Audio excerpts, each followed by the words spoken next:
크리스찬의 쉿 콰이어트 타임.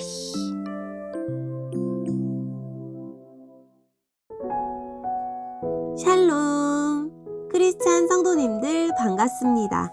오늘의 본문은 사무엘하 7장 1절부터 17절까지의 말씀입니다.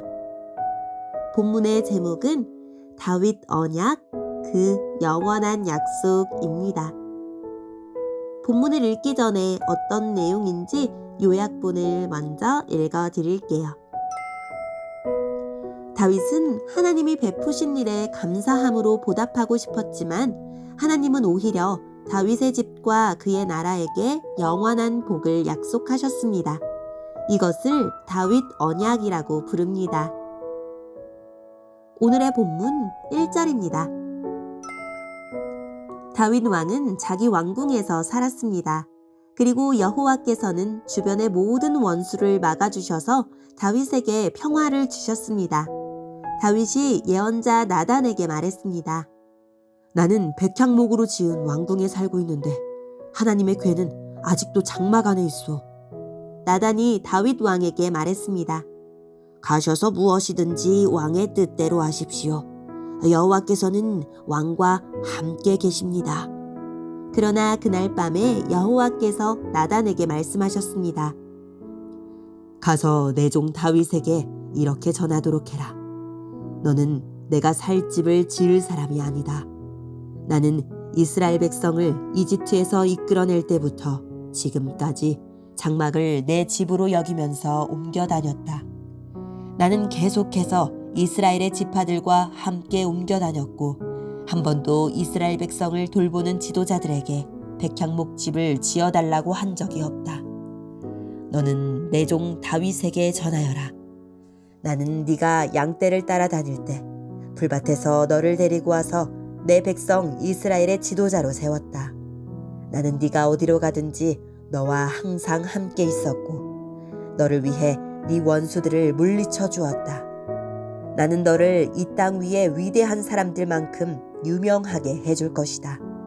그리고 내 백성 이스라엘을 위해 한 곳을 정하여 거기에서 내 백성들이 정착하여 자기들 집에서 살 수 있게 하겠다.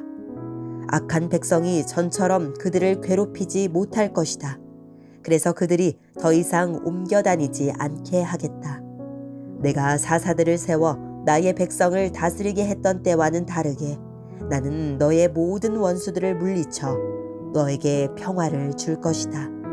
또 나는 네 자손들이 너의 뒤를 이어 이스라엘 왕이 되게 할 것이다. 네가 나이 많아 죽을 때에 나는 너의 몸에서 태어날 아들들 중 하나를 왕으로 세워 그의 나라를 굳건하게 해주겠다. 그리고 바로 그가 나를 위해 성전을 지을 것이다. 나는 그의 나라를 영원히 강하게 만들 것이다. 나는 그의 아버지가 되고 그는 나의 아들이 될 것이다. 만일 그가 죄를 지으면 다른 사람을 채찍과 막대기로 삼아 그에게 벌을 줄 것이다. 그러나 나의 사랑과 자비를 거둬들여 사울에게서 마음을 돌렸던 것처럼 너의 아들에게서는 나의 사랑을 거둬들이지 않을 것이다. 너의 집안과 너의 나라는 내 앞에서 영원히 이어질 것이다. 나단은 자기가 들은 모든 말을 다윗에게 전했습니다. 아멘. 오늘의 본문을 통해 이해할 수 있는 부분은 무엇일까요? 하나님이 평화를 주셨지만 다윗의 마음은 편하지 않았습니다. 자신은 크고 화려한 왕궁에 사는데 하나님의 궤는 작고 초라한 장막에 있었기 때문입니다. 다윗은 하나님에게 어울리는 집, 즉 성전을 지어서 하나님이 베푸신 고마운 일에 보답하고 싶었습니다. 하나님은 다윗의 선한 마음을 기뻐하셨지만 그 소원은 허락하지 않으셨습니다. 하나님은 좋은 집이 아니라 자기 백성에게 관심을 두십니다. 그들과 함께 하시며 그들에게 복을 주기만을 바라십니다.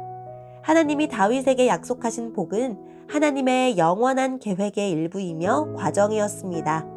하나님의 계획은 다윗의 자손으로 오실 우리와 함께 하시는 하나님, 즉 임마누엘의 예수님을 통해서 온전히 성취되었습니다. 예수님은 손으로 짓지 않은 영원한 성전이십니다. 다윗의 아들 솔로몬이 지은 성전은 불타버렸고 세상의 모든 건축물도 무너지지만 예수님을 머리로 하는 참된 교회, 하나님을 진실로 경외하는 성도들로 이루어진 교회는 영원할 것입니다.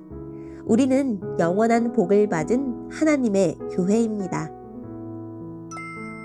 오늘의 본문을 통해 알 수 있는 우리 하나님은 어떤 분일까요? 화려한 건물에 가둘 수 없는 자유로운 분입니다.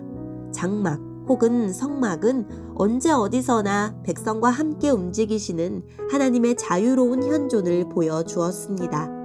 다윗은 성전을 통해 하나님의 임재가 지속되기를 원했지만 그것이 하나님의 자유로움을 거스르는 생각임을 몰랐습니다. 크고 아름다운 예배당이 하나님의 임재를 보장하지 않습니다. 신을 붙잡아 놓으려는 시도가 곧 우상 숭배입니다. 가정과 학교와 직장이 모두 주님 계신 성전입니다. 내가 묵상하는 지금 이 자리도 주님이 함께 하시는 성전입니다. 오늘의 본문을 통해 우리에게 주시는 교훈은 무엇일까요? 하나님을 위한다는 명분에 속지 말아야 합니다. 다윗은 하나님이 그를 궁에 평안히 살게 해주셨으니 자신도 하나님을 위해 집을 지어드리는 것이 마땅한 도리라고 여겼습니다. 나단은 하나님의 의도를 묻지도 않고 다윗의 마음에 있는 모든 것을 행하라고 말하는 실수를 저질렀습니다. 좋은 의도와 뜨거운 헌신이 곧 순종을 의미하지는 않습니다. 하나님을 위한 일이라는 생각에 빠져 하나님과 무관한 일에 열심을 내고 있진 않습니까? 오늘의 본문을 통해 각자에게 주시는 성령 하나님의 음성에 귀를 기울이며 살아계신 하나님, 나의 열심보다 하나님이 하시는 일을 신뢰하는 믿음을 부어주세요 라고 기도하고 오늘도 말씀을 붙들고 승리하는 하루를 보냅시다. 여기까지 크리스찬의 쉿, quiet time 이었습니다.